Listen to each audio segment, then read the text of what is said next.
Hi friends, మన oil ప్రిపరేషన్కి ఇంకా balance ingredients చూపిస్తాను అని చెప్పాను కదా. పైగా మన దగ్గర కూడా కొన్ని మొక్కలు, గుంటగరడాకు మొక్కలు అయితే ఉన్నాయి అని చెప్పాను కదా. ఇప్పుడు అవైతే మీకు దగ్గర నుంచి అయితే చూపిస్తాను, ఒకసారి చూసేయండి. చూస్తున్నారు కదా, చిన్ని చిన్ని ఫ్లవర్స్ తోటి. ఇవేనండి గుంటగరడాకు అంటారు. ఇదే మొక్క బాగా ముదిరిన తర్వాత అయితే ఇట్లా అయితే అవుతుంది అనమాట. లేతగా ఉన్నప్పుడు ఒకసారి చూపిస్తాను ఉండండి. స్టార్టింగ్ స్టేజ్లో అయితే ఇదిగోండి ఇలా ఉంటుంది. తర్వాత ఇది ఇట్లా ఇట్లా వచ్చేస్తుంది అనమాట. ఇదంతా గుంటగరడాకు మొక్కలు అనమండి. ఇదిగోండి, నేను నా వరకు కాసుకునేటప్పుడు వాడుకునే మొక్కలు అనమాట ఇవి.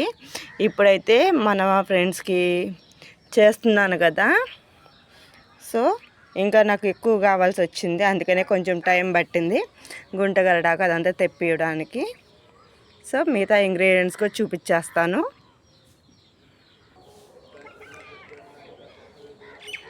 సో ఇదిగోండి, మన గార్డెన్లో వచ్చిన గుంటగరడాకు అయితే ఇది. చూసారు కదా ఎంత వచ్చిందో.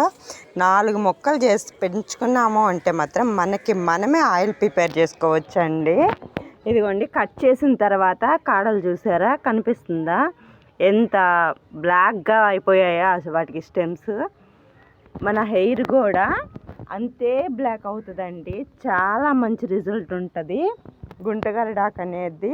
ఇదిగోండి, ఇక్కడ కట్ చేశాను, ఒకసారి చూడండి. క్లారిటీగా అర్థమవుతుందో లేదో నాకైతే తెలియడం లేదు, కానీ ఎంత బ్లాక్గా అయింది చూసారు కదా.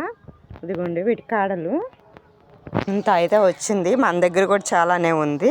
ఇప్పుడైతే ఆయిల్ ప్రిపరేషన్కి ఇంకా మిగతా ఇంగ్రీడియంట్స్ అయితే చూపిస్తాను, ఒకసారి చూసేయండి. చూస్తున్నారు కదా, గుంటగరడాకు తర్వాత నల్ల జీలకర్ర అండి ఇది, నల్ల నువ్వులు అండ్ మెంతులు, ఉసిరికాయలు. చూసారా ఎంత బాగున్నాయో, పెద్ద పెద్ద పచ్చడి అయితే చాలా బాగుంటాయి. సో మనం ఇవన్నిటిని వేసుకొని ఆయిల్ అయితే ప్రిపేర్ చేసేసుకుందాము. మొత్తం మనం 17 ఇంగ్రీడియంట్స్ అండి, మర్చిపోయాను. ఇదిగోండి రోజ్ ఫ్లవర్, మనకి మొత్తం ఈ లీవ్స్ మాత్రమే కావాలి. ఈ గ్రీన్ కలర్లో ఉన్న కాడలు అయితే తీసేస్తాము.